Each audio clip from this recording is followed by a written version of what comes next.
여러분 안녕하세요. 나도명 양편교회 수요예배 오늘 하루 어땠나요? 여러분들과 함께 시작합니다. 반갑습니다.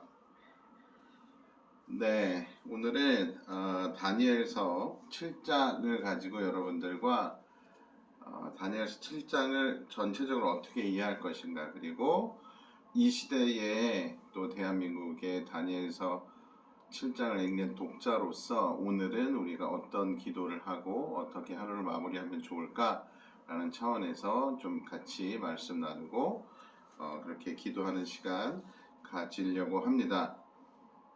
다니엘서 7장을 여러분들에게 소개해 드릴 수 있게 돼서 저 또한 즐겁고요.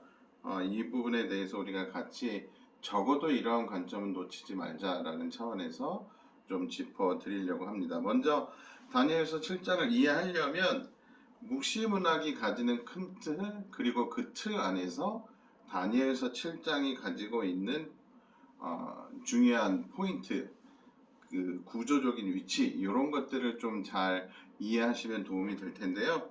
특별히 묵시문학이라고 하는 것은 먼 과거에서부터 가까운 과거, 가까운 미래에서부터 먼 미래 이르기까지 그것을 쭉 망원경으로 늘렸다 폈다 하면서 보는 듯한 그런 세계관에 대한 이해, 그 신학적인 이해, 세상을 다스리는 하나님의 통치에 관한 이해, 이런 것들을 가지고 그런 것들을 통찰하고 또 예견하기도 하는 그러한 기능을 가진 문학의 장르가 묵시 문학입니다.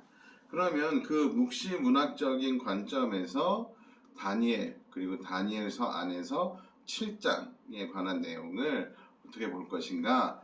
그러면 여러분, 다니엘서 7장은 특별히 다니엘서에서 등장하는 꿈과 환상에 관한 이야기들이 곳곳에 등장하고 있죠. 그 중에 7장은 큰 바다의 장면에서부터 내 짐승이 올라오는 환상을 다니엘이 보기 시작합니다. 그런데 중요한 것은 무대가 큰 바다로 바뀌었다는 것이에요. 우주적인 세계관이 확장되고 있습니다.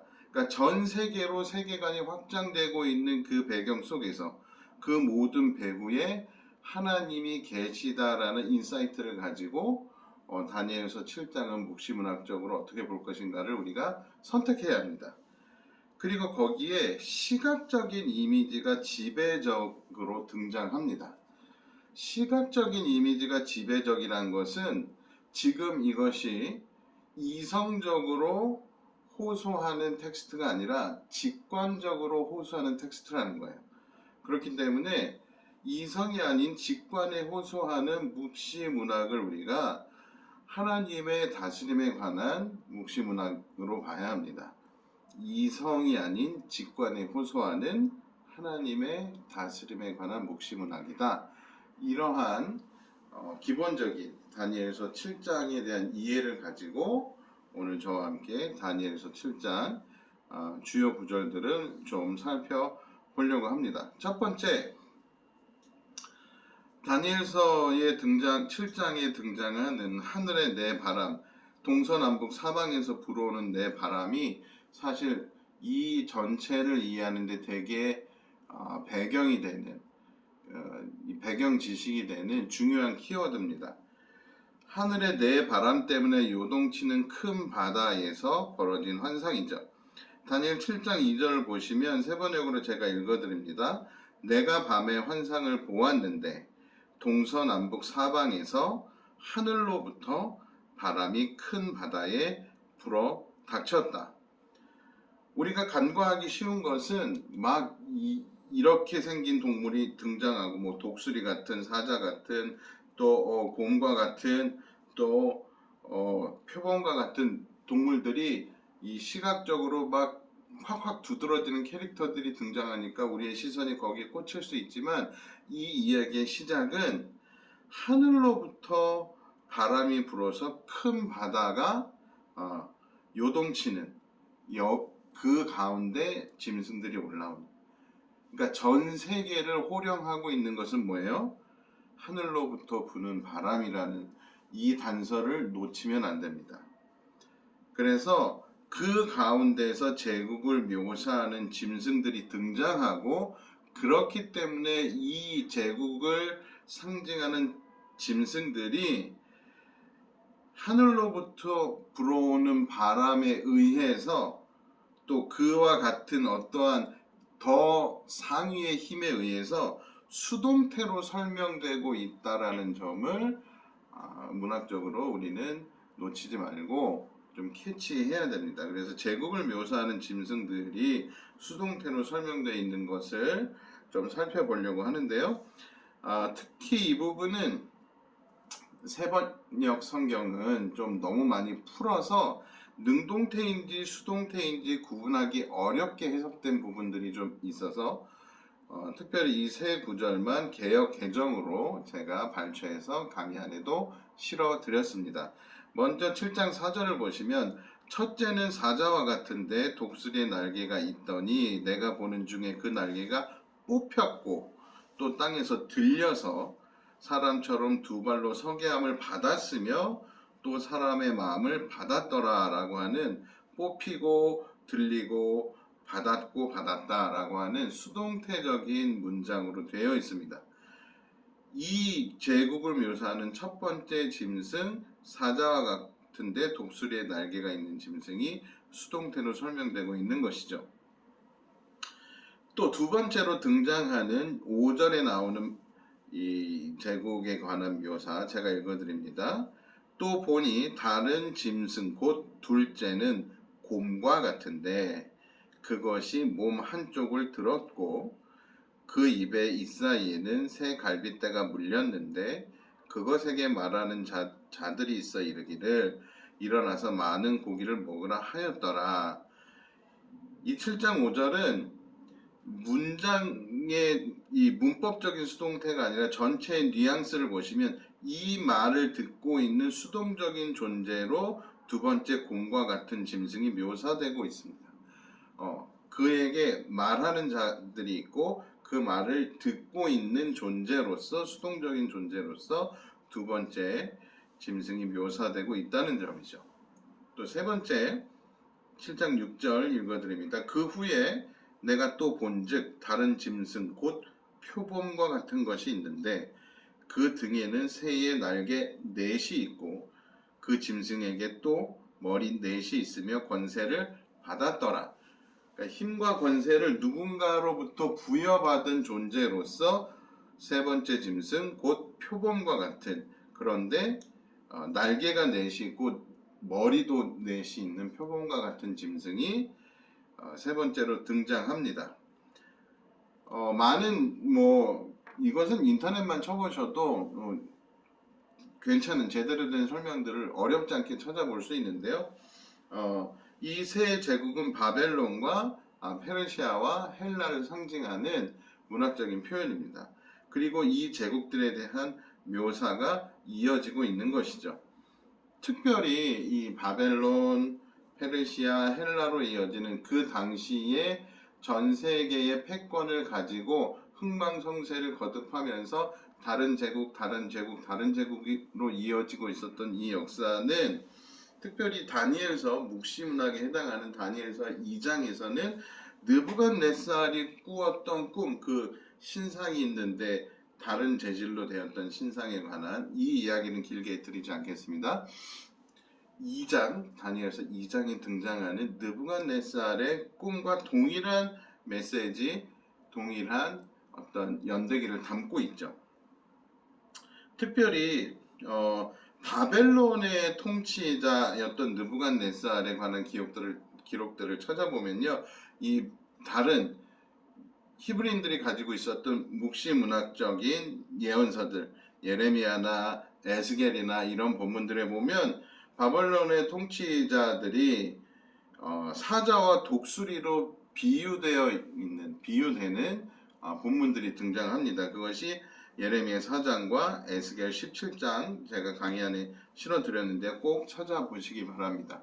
그렇기 때문에 첫 번째 등장하는 사자와도 같고 독수리와도 같은 이 제국은 바벨론을 의미하는 것입니다.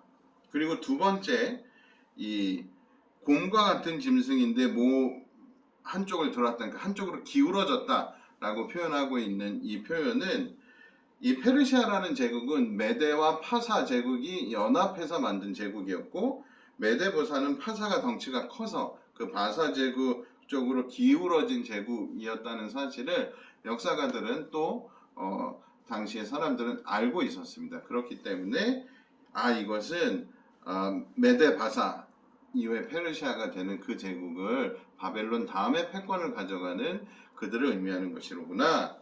그리고 세 번째 등장하는 이 날개가 내달리고 머리도 내신 표범과 같은 이것은 알렉산더의 정복 이후에 헬라 제국의 네 등분이 됐던 헬라 제국을 묘사한 것으로 정확히 볼 수 있습니다. 알렉산더의 정복 그리고 그 이후에 그 넓은 지역을 통치하기 위해서 내수로 나누고 이 권역장들을 세웠던 통치 방식을 취했던 헬라 제국을 생각해 본다면 어떤 주석가들은 이렇게 이야기하더라고요. 이 네 날개가 달리고 네 얼굴이 달린 표범으로 묘사한 것처럼 알렉산더 이후 시대를 잘 표현한 문학적 표현이 없다. 이보다 더 훌륭한 표현은 없다. 라고 설명한 주석가들도 있습니다. 자, 이러한 배경 속에서 우리는 그러면 그 다음에 등장하는 역사적으로 바벨론, 페르시아, 헬라였으면 이제 이어지는 로마 제국으로 가겠죠. 이 네 번째 짐승을 어떻게 해석할 건가? 이러한 문제를 만나게 됩니다. 자, 근데 이어지는 네 번째 짐승은 세상에 존재하는 어떠한 이 크리처로 표현하기 어려울 만큼 이렇게 이런 것들로 표현이 되어 있고 강력함과 잔인성을 가진 존재로 묘사가 되죠. 한번 혹시 강의안이나 오늘 이 도시락을 갖고 계신 분들 다니엘 7장 7절을 새번역 버전으로 같이 한번 읽어 보겠습니다. 시작합니다. 그 뒤에 내가 밤의 환상을 계속 살펴보고 있는데 넷째 짐승이 나왔다. 그것은 사납고 무섭게 생겼으며 힘이 아주 세었다. 이 짐승은 쇠로 된 큰 이빨을 가지고 있어서 그것으로 먹이를 잡아먹고 으스러뜨리며 먹고 남은 것은 발로 짓밟아 버렸다. 이 짐승은 앞에서 말한 짐승들과는 달리 뿔을 10개나 달고 있었다. 이 총체적인 강력함이라고 할까요? 그리고 아주 억세고 잔인성으로 무장된 네 번째 이 짐승에 대해서는 현존하고 있는 다른 생명체로 설명을 하지 않습니다. 묘사를 하지 않습니다. 상상을 하게끔 텍스트가 진행이 됩니다. 사납고 무섭게 생겼고 힘이 아주 세고 쇠로 된 큰 이빨을 가지고 있어서 먹이를 잡아먹고 으스러뜨릴 뿐만 아니라 남은 것은 짓밟아 버리는. 그렇죠?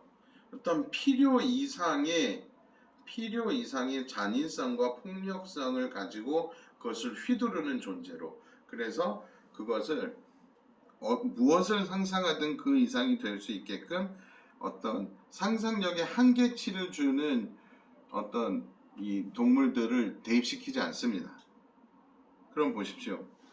이것은 무엇을 의미하니까 묵시문학적인 관점에서 볼 때 도를 지나치는 필요를 넘어서는 폭력성과 잔인성을 가지는 제국이 그 다음 제국이라는 거예요. 그 얘기는 뭐냐면 점입가경, 점층법으로 설명하고 있는 거죠. 점점 상상했던 것보다 더 요상한 우리의 인식의 한계를 넘어서는 폭력성과 잔인성을 가진 제국들이 계속해서 나타나서 패권을 가지고 가고 있다라는 것을 이야기해주고 있습니다. 그리고 그 중에서도 시선을 사로잡는 새로운 뿔, 그 10개의 뿔이 있는데 이 친구가 이 10개의 뿔 사이에서도 시선을 사로잡는 새로운 뿔이 등장하죠. 처음엔 숨겨져 있습니다. 근데 그것이 발현되면 다른 뿔들을 송두리째 그 뿌리채 뽑히게 할 만큼 위력적인 숨겨져 있는 어떤 뿔에 대해서 이야기를 합니다. 그리고 그 뿔은 상당히 자기 과시적인 캐릭터, 자기 과시적인 인물과 유사한 특징을 가지고 있다고 묘사해주고 있어요. 바로 그 본문 다니엘 7장 8절 네 번째 제국에서부터 발현되는 어떤 정점에 있는 묘사를 한번 살펴보도록 하겠습니다. 같이 읽겠습니다. 7장 8절입니다. 내가 그 뿔을 유심히 살펴보고 있자니 다른 작은 뿔 하나가 그 뿔들 사이에서 돋아났다.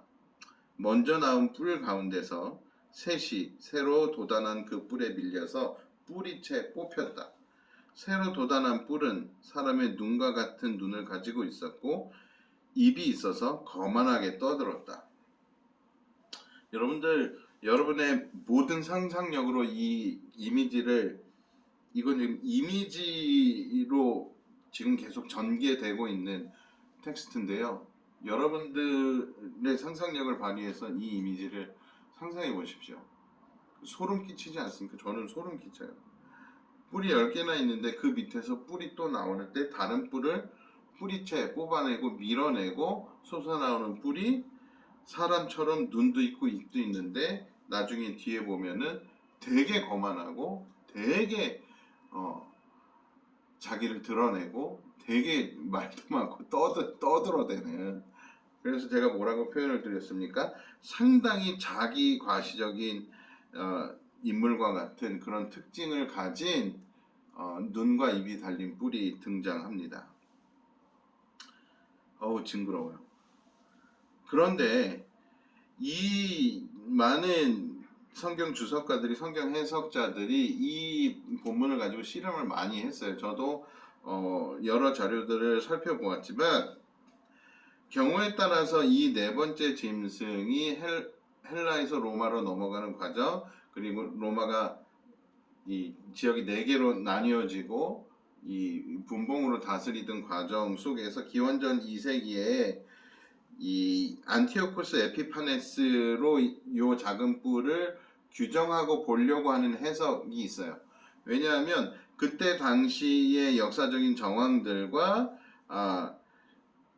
맞물려지는 부분들이 있기 때문인데, 그렇게만 규정하기에는 묵시의 기능이 저작 연대 당시로부터 너무 멀지 않아서 그 당시로 국한되어 있어서 묵시 문학적인 기능이 저하된다라고 보는 견해들이 많습니다. 저도 그쪽에 동의하는 편이고요. 그 이야기는 뭐냐면, 묵시 문학이라는 것은 가까운 과거나 가까운 미래만 다루는 문학의 장르가 아닌데, 이걸 기원전 2세기로 국한해버리면 다니엘서가 쓰여졌던 그 시대랑 그리 멀지 않은 시대, 멀지 않은 시대에 관한 역사에 관한 이야기나 예견에 관한 이야기, 되게 협소해진다는 것입니다. 이 묵시문학이 다루고 있는 역사의 연대기가 되게 협소해진다라는 퀘스천이 생겨요. 그리고 두 번째, 해석학적으로도 난해할 수밖에 없어집니다. 왜냐하면 이게 기원전 2세기에 쓰여진, 그리고 그 당시의 독자들을 대상으로 한 묵시문학이다라고 보면 기원 후에 발생하는 이 신약적인 관점, 메시아적인 관점에서 이 문학을 해석할 수가 없어요.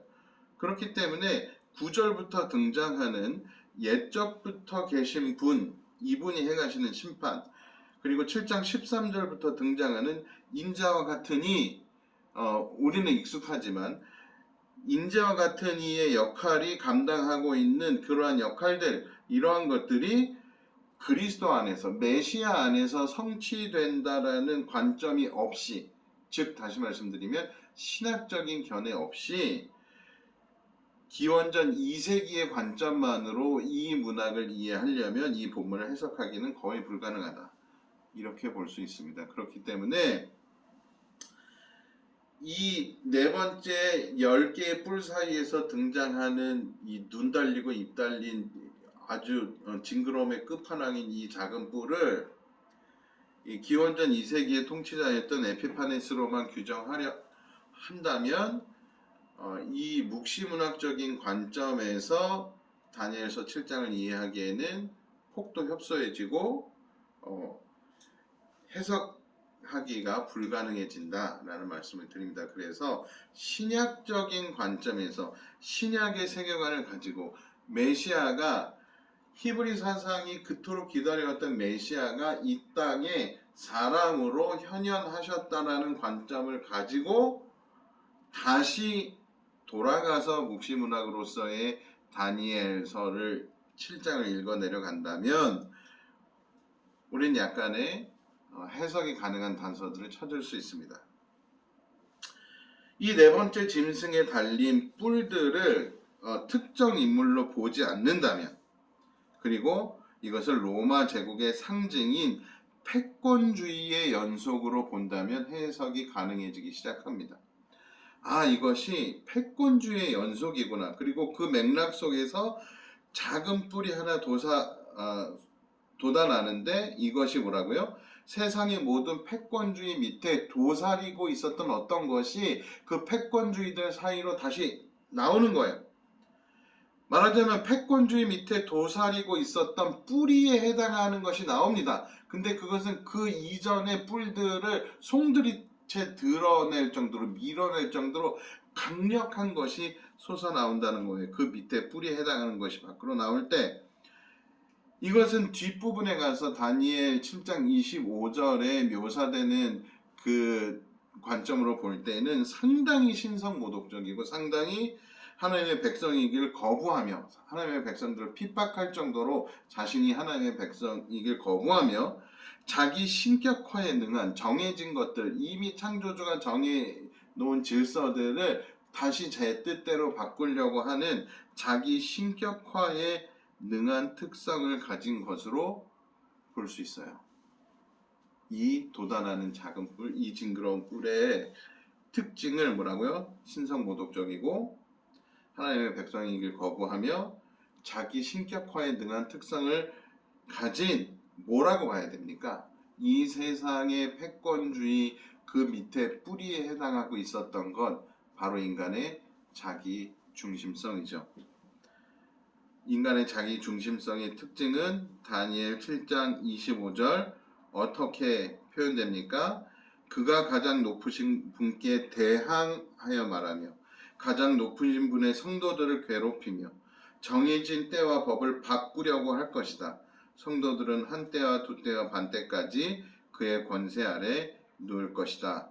라고 같은 7장 안에서 해석의 단서가 주어집니다. 이것을 신약적인 관점에서 이것을 다스리시고 심판하시고 그것 때문에 그 권세 아래 놓였던 사람들을 해방시키시고 자기 백성들에게 그 백성들이 마땅히 원래 누려야 할 권리들을 되찾아 주러 오신 메시아가 없이 이것을 해석할 수 없다는 것이죠. 그 앞에 것도 해석할 수 없다는 것이죠. 그렇게 본다면 그 10개의 뿔 아래 있었던 그 뿌리에 해당하는 자기 중심성, 그것들이 앞에 세 제국도 우리가 설명 가능하게 되는 겁니다. 어떻게 해요? 그 뿌리에 해당했던 자기 중심성들이 발현되어서 그 자기 중심성들이 똘똘 뭉쳐서 제국들의 흥망성쇠를 이끌어왔으며 역사 속에서 여러 제국의 잔인성으로 이것들이 발현되었다. 그리고 그 끝판왕이 그리스 로마 제국이다. 그런데 이것은 시대의 변함에 따라 사라진 것이 아니라 훨씬 더 교묘하게, 훨씬 더 신성모독적이게, 훨씬 더 하나님의 백성이기를 거부하면서 훨씬 더 자기 신격화에 능한 썸띵으로 자라나고 세상의 많은 사람들이 그 권세 아래 놓이고 있다라고 해석한다면 묵시문학적으로 상당히 먼 미래, 그때의 당시에 다니엘서의 최초의 독자들과 이 시대의 독자들까지도 수긍할 수 있는 묵시문학적인 해석이 된다라고 말씀드릴 수 있습니다. 그러면 이 다니엘서 7장을 통해서 성경의 저자가 우리에게, 이 묵시문학의 필자가 우리에게 하려고 하는 바는 무엇인가? 그것을 놓치면 안 되죠.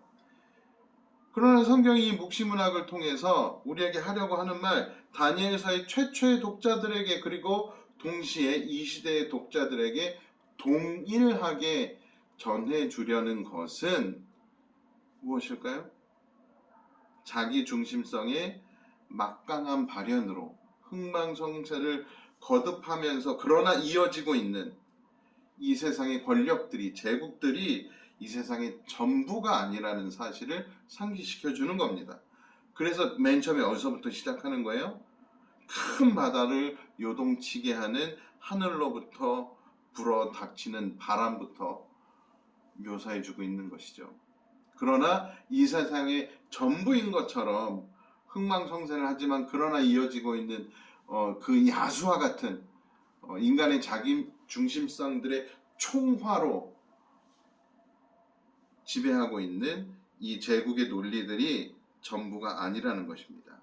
그것이 전부가 아니며 뭐라고요? 하늘로부터 불어닥치는 바람과 옛적부터 계신 분의 심판과 권세를 부여받은 인자의 역할로 하나님 나라 백성들이 하나님의 다스림을 다시 얻게 되는 것, 그것을 되찾고 영원히 누리게 될 것이라는 확신을 심어주는 것이 이 묵시문학의 목적입니다. 다시 말씀드립니다. 다니엘서 7장의 목적이 뭐라고요?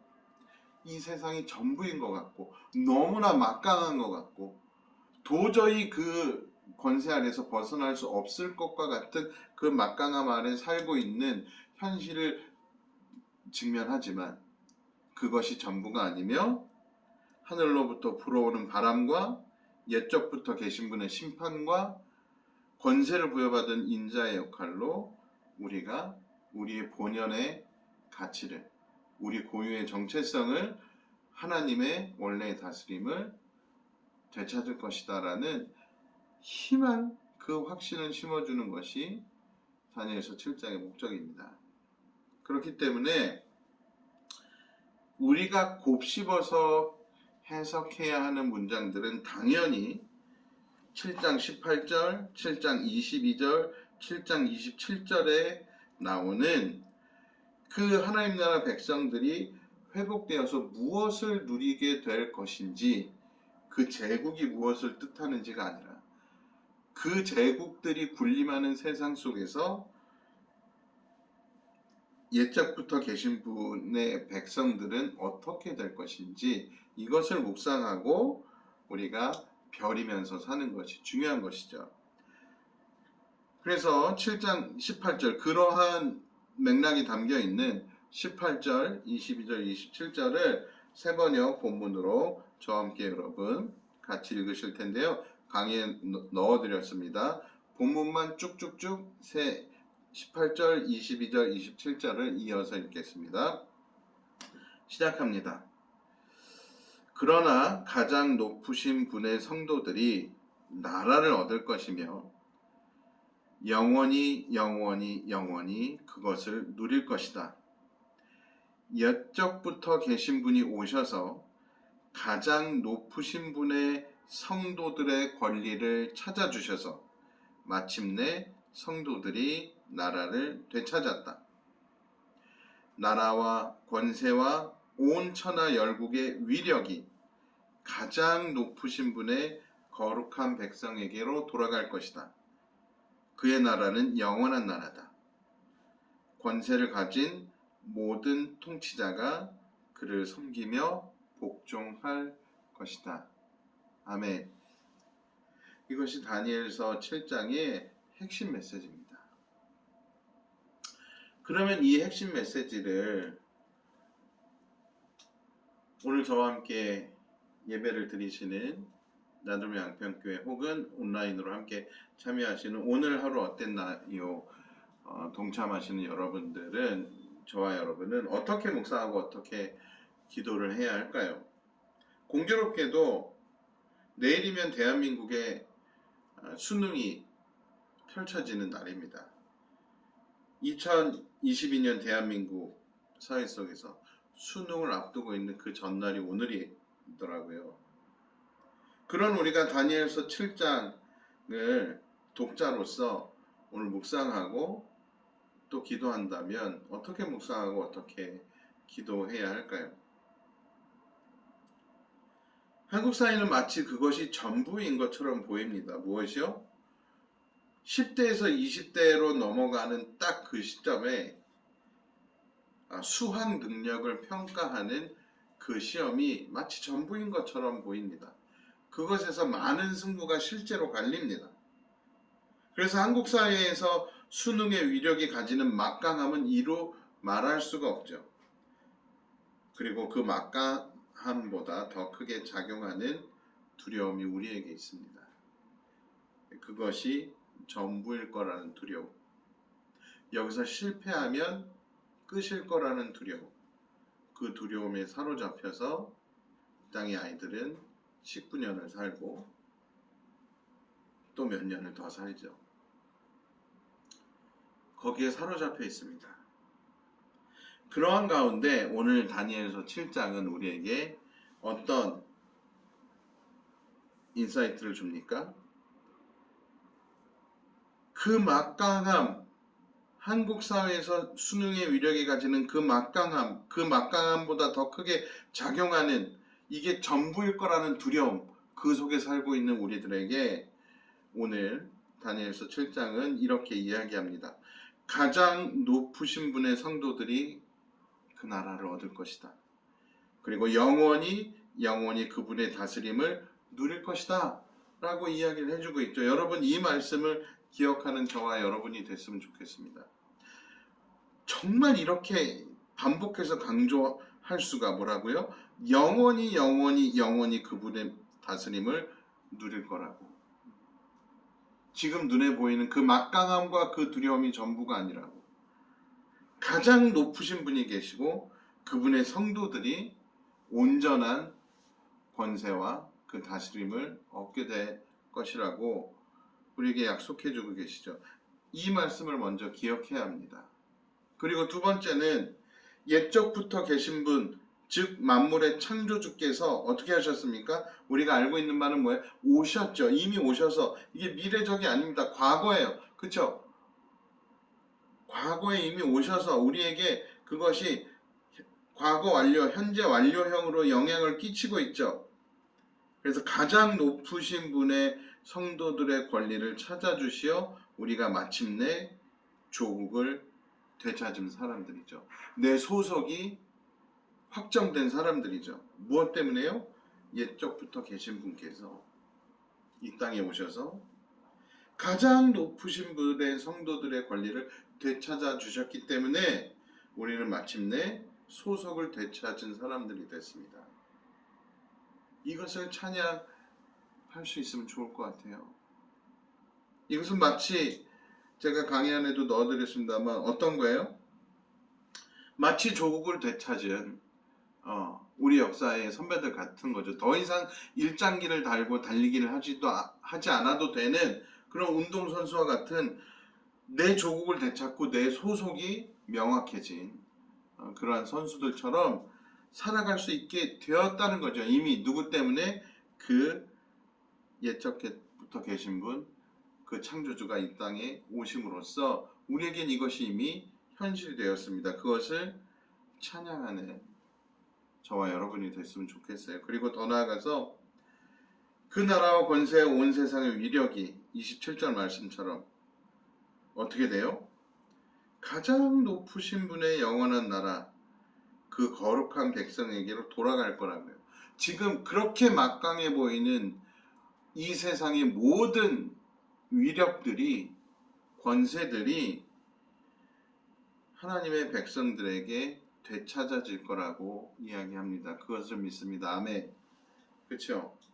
그 믿음으로 살아가는 우리가 그런 어른으로 살아낼 때 우리 아이들이 어떻게 살 수 있어요?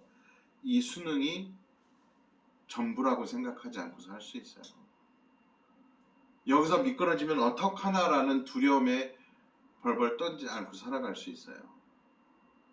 우리가 이렇게 살아낼 때 이 말씀을 기억하고 되찾은 소속을 찬양하고 그 모든 위력이 거룩한 백성들에게 돌아올 것이라는 믿음으로 우리가 살아낼 때 우리 아이들이 우리를 보고 그 두려움에서 벗어날 수 있음을 믿습니다. 그래서 오늘 여러분, 우리는 이것을 기억합시다. 그리고 이 말씀을 기억함으로 주님께서 하신 일을 찬양합시다. 그리고 우리가 어떻게 살아낼 것인지 다짐합시다. 그리고 또한 내일 전국에서 막강한 그 잣대의 앞에 설 우리 아이들을 위해서 기도합시다. 하나님과 그분의 나라를 발견하는 가장 높으신 분의 성도가 되는 것이 이 아이들의 인생에 무엇보다 중요한 일임을 아는 우리가 그 아이들을 위해서 기도해 줍시다. 이 땅의 아이들이 우리와 같이 그분의 말씀을 기억하고 찬양하며 그렇게 살아내는 인생이 되기를 축복합니다. 그러기 위해서는 뭐라고요? 우리가 먼저 그렇게 살아내는, 그렇게 기억하고 찬양하고 살아내는 좋은 어른이 되기를 주님의 이름으로, 옛적부터 계신 분의 이름으로 축원합니다. 감사합니다, 여러분. 네, 오늘 이렇게 다니엘서 7장을 여러분들과 함께 살펴봤습니다. 오늘 이 마음으로 같이 한 번 더 다니엘서 7장 쭉 읽으시면서 묵상해 주시고 기도해 주시고, 오늘 또 우리 공동체 안에 또 이 땅에 전국에 있는 내일 수능을 앞두고 있는 우리의 다음 세대들을 위해서 한 번 더 기도해 주시는 이 밤 됐으면 좋겠습니다. 여기서 마치도록 하겠습니다. 감사합니다.